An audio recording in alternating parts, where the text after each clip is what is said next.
You know, I was thinking about 100 years ago was 1919. Doesn't seem that long ago. No, it doesn't. I was thinking about that because my family had come here around the turn of the last century, but they were living in Kitsilano. My great-grandfather had a general store at First and Maple. They lived over the store, and my grandma never finished elementary school, but she was good with numbers, which is very valuable.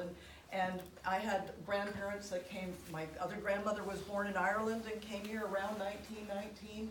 Others had come from my Newfoundland and New Brunswick and Ontario and England. But they all came here, and let me tell you something, they didn't leave the old country because things were good, and they didn't come here for the scenery. And this is one of the things we have to remember, is that all of our ancestors that came here, save and except the later ones that came here in the last 150 years roughly, they came here because they were trying to build a better life because things were not good at home. And whether that was escaping poverty or religious persecution, the people that came here and pioneered here came here to build a better life for their children and their children's children, what is us.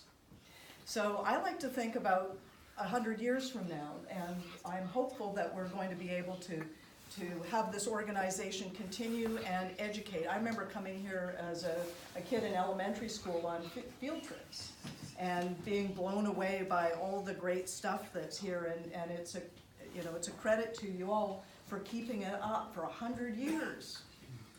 That means a lot.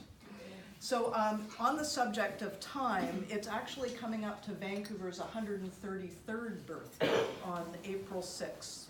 And so I'm putting forward a motion this week at Council that we should celebrate on April 6th every year Vancouver's birthday. So it's an opportunity to celebrate the incorporation of Vancouver, but birthday sounds better than incorporation. And then finally, I want to have a little statement about the future and hope. Because the first act of this new council that came in was to pass a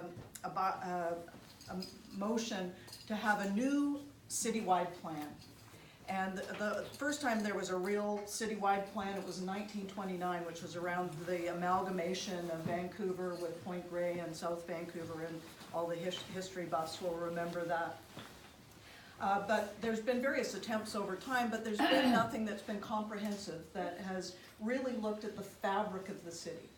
And so I encourage all of you that are living in Vancouver, that have a soft spot in your hearts for Vancouver, that you will help contribute to this plan looking forward that will shape the next 100 years of our city.